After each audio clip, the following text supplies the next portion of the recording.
That? You did not record that. God damn it! All right. Well, Hi, good Jeff. rehearsal. Hi, Jeff. So this is round 2. We just actually had. You would be blown away by the intelligent conversation that we just had. It was great. It was frankly inspiring, and I'm so sorry that you missed it. We were talking to you too. And you know what? It was actually. They need to fix that, because if the green light is on, you should assume that it's recording. Yeah. Okay. So, 2.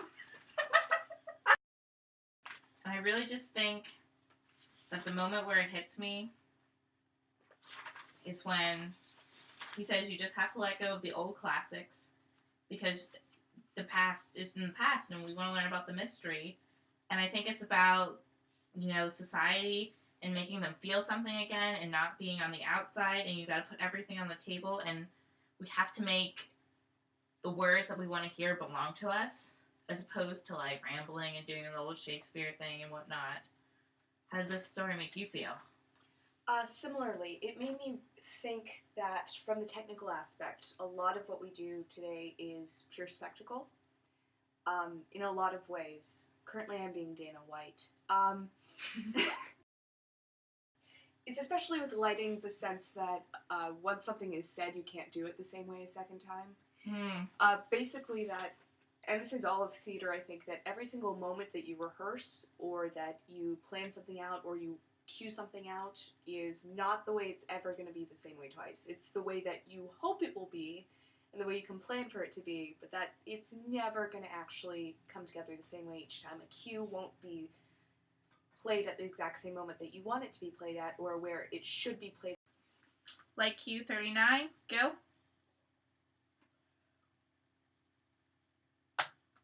And they're growing and things are changing and you have to explore and see what you find, because one night the show could be about this, but then maybe you discover actually the whole time it's been about something else. Rebecca, hold please. You're supposed to cross downstage right. I wasn't feeling it. What do you mean you weren't feeling it? It says downstage right there. See, Rebecca, downstage right. It may say that in the script, but I felt absolutely no motivation as a character or as a woman carrying a tray of milk to cross downstage right. Well, your tray of milk needed to end on the table downstage right. But what's my motivation to get there? The tray needs to be on the table. Using too many words in this paper to say the same thing over and over again. It's extraordinarily ironic that he finishes with, instead of continuing to complain about it and about the boredom, inertia, and stupidity of everything, he just wrote 7 pages complaining about people complaining. And I think that is really ironic. I also think it's great that he uses 8 lines on the first page to complain that everything is said twice, but it doesn't have the same value, but then he says that 8 different ways. Oh my god, can you believe what Becky did? Yeah. I can't believe she did that. Yeah. I love when it says, we are not free, and the sky can still fall on our head, and the theater has been created to teach us that, first of all. Wow. How many people actually think that's what theater's about? I like that it ties into the idea of imagery. Yes. I think it's absolutely true that most of the things that we think of when we view theater nowadays, I was watching, I'm a very hard worker, but I was watching Hey Arnold the other day, and it was the episode where Helga Pataki and Arnold are doing Shakespeare together, and it's a piece of art about making art, and it depicts making theater as, very poor acting, and you can see the stitches in the background of their little tiny cartoon psych, and everything squeaks when it turns on or crashes when it comes down, and it's really slapstick comedy about not serious theater. Mm-hmm. And I think that that's a more grown-up version of what a lot of stuff on Broadway right now is not really more than surface level pieces. It doesn't touch your emotions. It doesn't pull you in. It doesn't make you want to feel. It makes you want to just be like, Oh yeah. Yeah, it's just pretty much the same series of images over and over and over regurgitated instead of, attempting to get either one image as he talked about or a series of images that's really meant to pull at your emotion or like a series of snapshots. And we don't get that a lot anymore. We get a lot of like tweedledee-dee-dee-dee musicals. Happy, happy, happy, happy. Happy. And Even then, though we're sad. And then it makes the people running it. I think it's the funniest thing about theater is that you get this difference between the people running it and the people who watch it. Because the people who watch it always think it's awesome, generally. Yeah. And they usually get more turned off by the stuff that we get more excited about doing. Like, audience members always get turned off by the experimental stuff, but that's the stuff we're always really excited to do. And then we always go, we have to do Another classic. Gypsy.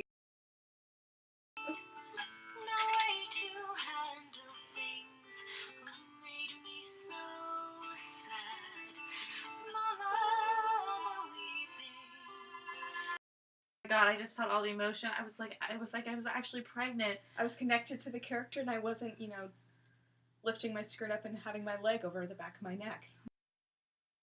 This is ridiculous. I can't believe they put nudity on stage. This is shameful. How dare they talk about abortion and relevant topics to today's society? I don't know. It's pitiful. This is We're leaving. Yes. Let's get our ticket money back. And I want to demand this is the end of Act 1. Handsome new male in the mailroom? Aren't you totally single? A secretary is not a toy, and in the world of business, yes, my only role is to get married. And that's the plot. Ta-da! That was the best play I've ever seen. Oh my God! It was about nothing important. Encore! I like when he says, I propose to bring back into the theater this elementary magic idea, taken up by modern, I don't know how to pronounce that word. Yeah, we should cut that. That was rough. We're leaving all of this in. You're welcome, Jeff. No, we're not. Yes, we are. We're gonna cut this. But it's a big word. But basically what he's trying to say is that he wants to bring the magic back into theater, and he wants to make what apparent and should be assumed dig deeper, and that, like, what you see on the surface isn't necessarily what's there, and that we need to start reading in between the lines and, like, pushing to make the connection. Yeah, I think what he means by that is that, have you ever been in production meetings or design meetings before with people who, like, are purely self-interested in their own department and how it's going to look instead of, like, the overall feel of the play? They're like, okay, yeah, I get your opinion on the piece is important and stuff, but my lighting is going to be awesome, don't worry. I've got this covered. Instead of, like, actively engaging for it to be a collaborative process. Damn, you are channeling Dana right now. I have a mustache now. No, wait. Oh, God. Thank goodness. All I right. have props on hand.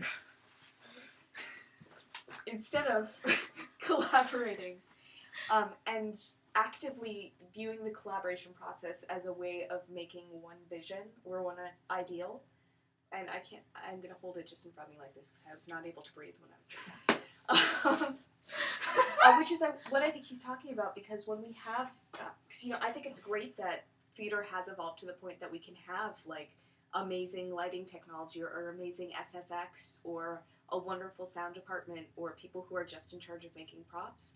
But I think that hinders us by becoming really self-involved and making it a little bit too industrialized. I think what he's trying to say is that when we do that, we lose sight of this overall vision or of the overall collection of visions that we want to make and do. And that the best theater is when, like, in the design process, you have everyone in the room who's on the same page or, like, knows exactly what you're talking about and is all working together to have that puzzle piece to make this grand picture. Yeah. Dana White, everyone. Bam. Bam. Rockin' it. Boom shakalaka. I agree completely. I also thought It's that everything should be meant to add to the story to create that journey and take you on an unforgettable experience. I also love that he devoted an entire 2 sentences discussing light. I did have a little fangirl moment there. I was like, woo! Among these gradually refined means, light is interposed in its turn. Fucking handout. It says Hard copies only. No digital copies will be accepted.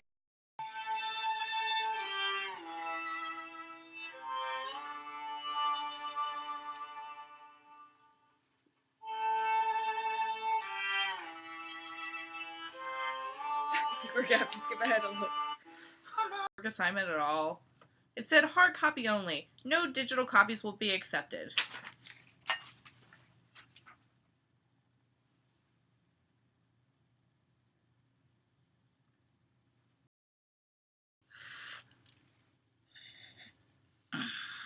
You know what Les Mis really needs?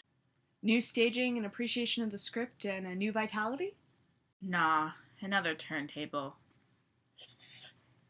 And maybe a rigged stage. I think you're so right, Dana. I know I'm right.